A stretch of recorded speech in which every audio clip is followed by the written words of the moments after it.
आहेत आणखी रोहन भाऊ इकडे, आणखी प्रयास भाऊ हे पुढं इकडं आहेत. काय करायचं मग? रांगा बसलेला आहे. आणि हे सुद्धा आधी आता चालून राहिले. तर आता आम्ही चाललो. तुम्हाला दाखवणारच आणि कार्यक्रम कशाचा आहे काय आहे ते पण तुम्हाला सांगणार. तर मित्रांनो, एक जनरल नॉलेजची परीक्षा झाली होती आणि त्या परीक्षेमध्ये प्रयासचा नंबर आला. तर नंबर आला तर आम्हाला कॉल आला होता आणि त्यांनी म्हटलं की प्रयास इंगळेचा या परीक्षेमध्ये नंबर आला आणि त्याला गिफ्ट मिळणार आणि काही त्याचं म्हणजे बक्षीस वगैरे मिळणार आहे. तर त्यासाठी आम्हाला त्यांनी बोलावण्यात आलं आणि आम्ही तिथं गेलो. तर छान कार्यक्रम मस्तपैकी झाला, पण आतमध्ये मोबाईल अलाउड नव्हते, त्यामुळे कार्यक्रम काही आम्ही तुम्हाला दाखवू शकलो नाही. आणि आता तिथून निघालो आम्ही कुठं ते पण पहा. आपण ॲटो लावता तरी कुठं ॲटो लावायला जागा नाही भेटून राहिली. गाड्याची गर्दी.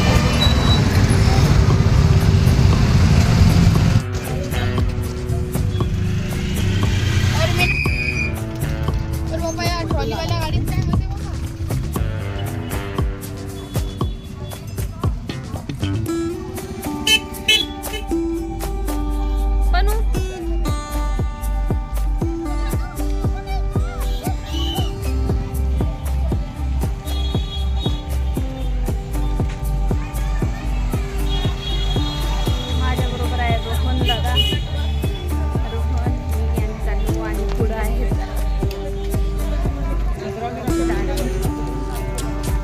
मस्तपैकी मुलांचा कार्यक्रम झाला आणि कार्यक्रम झाल्यानंतर आम्ही तिथून लगेच निघालो पिकिवीमध्ये डॉक्टर पंजाबराव देशमुख कृषी विद्यापीठ इथं आम्ही आलो. आता इथं प्रदर्शनी असते, दरवर्षाला 3 दिवस असते, वर्षातून 3 दिवस असते आणि यावर्षी पण आता आजचा दुसरा दिवस आहे. आणि आदल्या दिवसापासून खूप सारी पब्लिक होती, लाखो लोक इथं येतात प्रदर्शनीमध्ये आणि खूप सारे लोक खूप छान छान वस्तू बनवून आणतात, वेगवेगळे पदार्थ बनवून आणतात. इथं गावरान मांडे वगैरे सर्व सुविधा असतात, सर्वच गोष्टी मिळतात इथं आणि खूप सारे लोक येतात पाहायला. तर म्हटलं चला मुलांना घेऊन जा.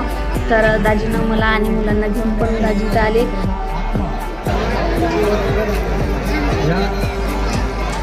जे काही अधिकारी असतील त्याप्रमाणे आत्माचे संचालक यांना सुद्धा विनंती की त्यांनी लवकरात लवकर सर्वांना विनंती, कृपया आपल्या नावाची नोंदणी आपण अवश्य करायची आहे. प्रदर्शनीमध्ये भाग घेण्या अगोदर कृपया इथे आपण नोंदणी कक्षामध्ये शेतकरी बांधवांना सर्व नागरिकांना विनंती, कृपया आपण आपल्या नावाची नोंदणी करावी. धन्यवाद. प्रशिक्षण केंद्र ते काम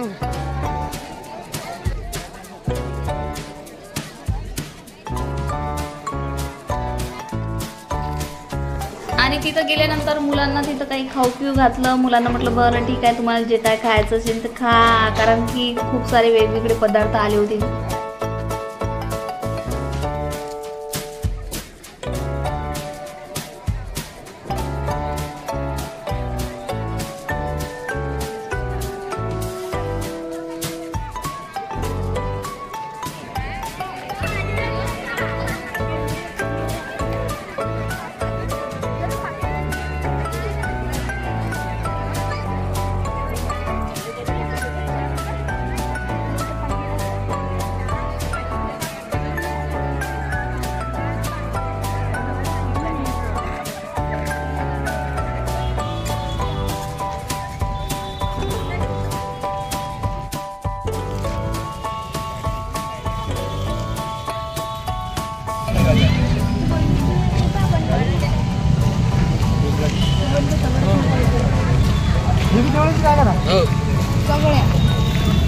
एकच भाव आहे का?